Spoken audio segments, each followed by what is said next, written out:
Hello friends, good morning. ఈరోజు నేను మీకు పిఎంఎంవివై వెబ్సైట్లో మన సెంటర్ యొక్క పాస్వర్డ్ని ఏ విధంగా క్రియేట్ చేసుకోవాలి అనేది మీకు వే అయితే చూపిస్తాను. ఫస్ట్ ఆఫ్ ఆల్ మనం గూగుల్ క్రోమ్కి వెళ్ళి ఇక్కడ మనం పిఎంఎంవివై వెబ్సైట్లోకి వెళ్తామండి. అక్కడ టైప్ చేసి మనం వెబ్సైట్లోకి వెళ్తాము. ఇక్కడ కనిపిస్తుంది కదండి, ఇలా పైన కనిపిస్తున్న విధంగా మనము ఇలా అయితే ఇక్కడ టైప్ చేసినట్లయితే మనకి ఇట్లా ఓపెన్ అవుతుంది పేజ్. ఇక్కడ మనం టచ్ చేయాలి. వన్స్ దాన్ని టచ్ చేసినట్లయితే నెక్స్ట్ ఎనదర్ పేజ్ అయితే ఇలా కనిపిస్తుంది.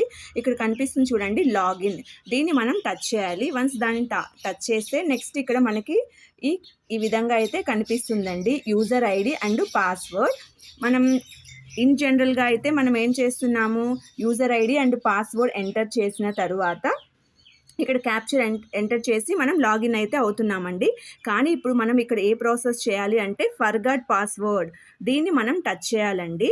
ఫర్గాట్ పాస్వర్డ్ని కనుక మనం టచ్ చేసినట్లయితే నెక్స్ట్ ఎనదర్ పేజ్ అయితే ఓపెన్ అవుతుంది.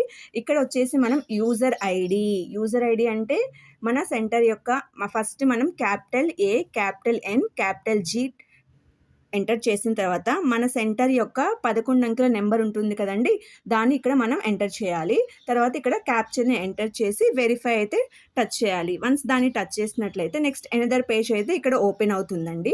ఇక్కడ వచ్చేసి మన మొబైల్ నెంబర్ని టచ్ చేయాలండి. మొబైల్ నెంబర్ మన ఆఫీస్ వాళ్ళు ఇచ్చిన మొబైల్ నెంబర్ని ఇక్కడ ఎంటర్ చేసినట్లయితే ఇక్కడ మనకు ఒక ఓటీపీ అయితే వస్తుంది. ఆ ఓటీపీని ఇక్కడ ఎంటర్ చేసి ఇక్కడ క్యాప్చర్ అయితే చేయాలి. క్యాప్చర్ని ఇక్కడ ఎంటర్ చేయాల్సి ఉంటుంది. అయితే ఇక్కడ టైం డ్యూరేషన్ వచ్చేసి 1 minute మాత్రమే ఉంటుందండి. ఈ 1 minuteలోనే ఈ ప్రాసెస్ మొత్తం చేయాల్సి ఉంటుంది. ఈ విధంగా చేసిన తర్వాత నెక్స్ట్ ఇక్కడ మనం న్యూ పాస్వర్డ్, ఇక్కడ వచ్చేసి న్యూ పాస్వర్డ్ మన ప్రాజెక్ట్ మొత్తానికి కూడా ఒక కామన్గా ఒక పాస్వర్డ్ అయితే మనకి చెప్తారు కదండి ప్రాజెక్ట్ లెవెల్లో. సో అక్కడైతే ఆ పాస్వర్డ్ని ఎంటర్ చేసి కింద సేమ్ పైన ఏదైతే మనం ఎంటర్ చేసామో సేమ్ అదే పాస్వర్డ్ని ఇక్కడ ఎంటర్ చేసి ఇక్కడ అప్డేట్ పాస్వర్డ్ని అయితే టచ్ చేయాలి. సో అలా టచ్ చేసినట్లయితే నెక్స్ట్ ఇక్కడ ఈ విధంగా అయితే మన పాస్వర్డ్ అనేది అప్డేట్ అయింది. Password has been updated successfully, please login again. So మన సెంటర్ యొక్క పాస్వర్డ్ని మనమైతే అప్డేట్ చేసామండి ఫర్గాట్ పాస్వర్డ్ ప్రాసెస్లో కంప్లీట్గా. ఈ విధంగా మన సెంటర్కి సంబంధించిన పాస్వర్డ్ని అయితే మనం క్రియేట్ చేసుకోవడం జరిగింది. ఇందులో మనం మస్ట్ అండ్ షుడ్గా గుర్తుపెట్టుకోవాల్సిన విషయాలు ఏంటి అంటే మనకి మన ఫోన్ నెంబర్ ఎంటర్ చేయగానే మనకు ఒక ఓటీపీ అయితే వస్తుందండి. ఆ ఓటీపీ అనేది వితిన్ 1 minuteలోనే ఎంటర్ చేయాలి. వన్స్ ఆ 1 minuteలో మనం ఎంటర్ చేయలేకపోయినట్లయితే మళ్ళీ నెక్స్ట్ మనకి బ్యాక్కి ఇలా వస్తామండి. ఇక్కడ మన సెంటర్ యొక్క యూజర్ ఐడి ఎంటర్ చేస్తాము, క్యాపిటల్ ఎంటర్ చేస్తాము, వెరిఫై కనుక టచ్ చేసినట్లయితే మనకి ఈ విధంగా కనిపిస్తుందండి. అంటే మనకి ఓటీపీ అనేది 10 minutes వరకు మళ్ళీ రాదండి. ఒకసారి వచ్చిన ఓటీపీ మళ్ళీ 10 minutes వరకు మనం వెయిట్ చేయాలి, వెంటనే మనకి ఓటీపీ రాదు. అది ఒకటి.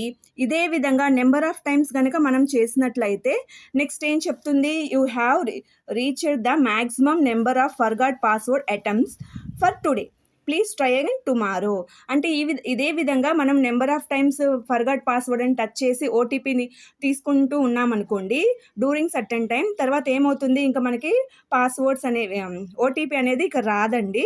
సో నెక్స్ట్ డే మనం చేయాల్సి వస్తుంది. అందుకని మనం ఈ ఫర్గాట్ పాస్వర్డ్ ప్రాసెస్ చేసే టైంలో ఓటీపీ మనం ఇచ్చిన ఫోన్ నెంబర్కి వచ్చే ఓటీపీ అనేది చాలా జాగ్రత్తగా వితిన్ 1 minuteలోనే ఎంటర్ చేయాలండి. సో ఈ విధంగా మనం పిఎంఎంఎంవివై లాగిన్ వెబ్సైట్లో ఫర్గాట్ పాస్వర్డ్ ప్రాసెస్ని అయితే ఈ విధంగా చేస్తామండి. Thank you for watching.